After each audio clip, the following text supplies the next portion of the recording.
লেবাননের বৈরুতে বিমান হামলায় হিজবুল্লাহ প্রধান সাইয়েদ হাসান নাসরুল্লাহ নিহত হওয়ার কয়েক ঘণ্টা আগে তার অবস্থান ইসরায়েল কর্তৃপক্ষকে জানিয়েছিলেন এক ইরানি গুপ্তচর। সেই তথ্যের ভিত্তিতে চালানো হয় হামলা। ফ্রান্সের সংবাদ মাধ্যম লে প্যারিসিয়েনের এক প্রতিবেদনে এই দাবি করা হয়। প্রতিবেদনে লেবাননের নিরাপত্তা বিভাগের এক সদস্যের বরাত দেওয়া হয়। ওই সময় ইরানি ওই গুপ্তচর ইসরায়েলের প্রতিরক্ষা বাহিনীকে জানান, বৈরুতের দক্ষিণাঞ্চলে মাটির নিচে থাকা গোপন সদর দপ্তরে থাকতে পারেন হাসান নাসরুল্লাহ। তিনি সেখানে বৈঠকে অংশ নিতে পারেন, তাতে সংগঠনটির শীর্ষ নেতারাও থাকতে পারেন। মার্কিন সংবাদ মাধ্যম দ্য নিউ ইয়র্ক টাইমস বলছে, 2006 সালের যুদ্ধের পর হিজবুল্লাহর ব্যাপারে আলাদা করে পরিকল্পনা করে ইসরায়েল, আর এতে যুক্ত করা হয় চৌকস গুপ্তচর দল। গুপ্তচরদের দেওয়া তথ্যের ভিত্তিতে হামলা চালিয়ে সম্প্রতি বেশ সাফল্য পেয়েছে তারা। এই পরিকল্পনায় ফোনে আড়ি পাতার ব্যবস্থাও করে ইসরায়েলের গোয়েন্দারা।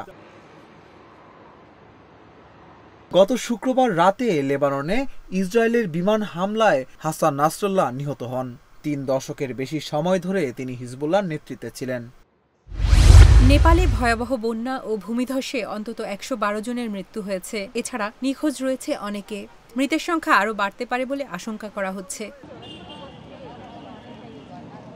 নেপালি সংবাদ মাধ্যম কাঠমান্ডু পোস্ট জানায়, গত 3 দিন ধরে টানা বর্ষণে দেশজুড়ে ভয়াবহ বন্যা ও ভূমিধস হয়েছে। এতে শনিবার রাত পর্যন্ত অন্তত 112 জনের মৃত্যু হয়েছে। অন্তত 38 জন নিখোঁজ রয়েছেন।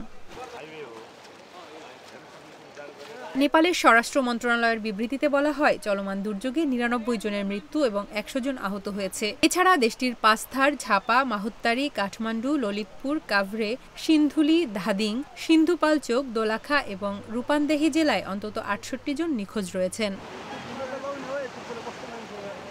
তবে কাঠমান্ডু পোস্টের স্থানীয় সংবাদদাতাদের দেওয়া তথ্য এবং নেপাল পুলিশ ও আর্মড পুলিশ বাহিনীর সদর দপ্তরের তথ্যে দেশব্যাপী 112 জন মারা গেছেন বলে জানা গেছে।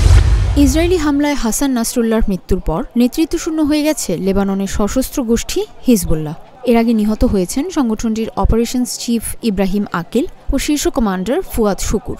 এবার তাহলে হিজবুল্লাহর প্রধান হতে যাচ্ছেন কে?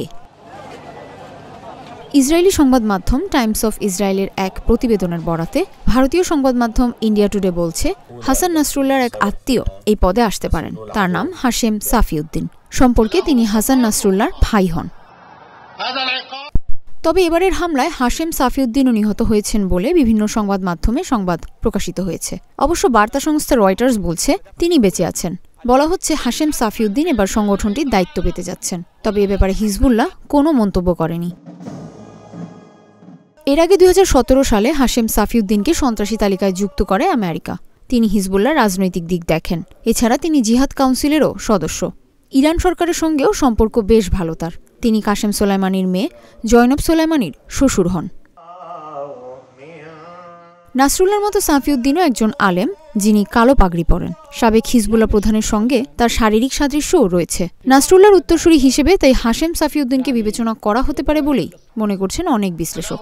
তবে এজন্য ইরানের ব্যাপক সমর্থন পেতে হবে হাশেম সাফিউদ্দিনকে।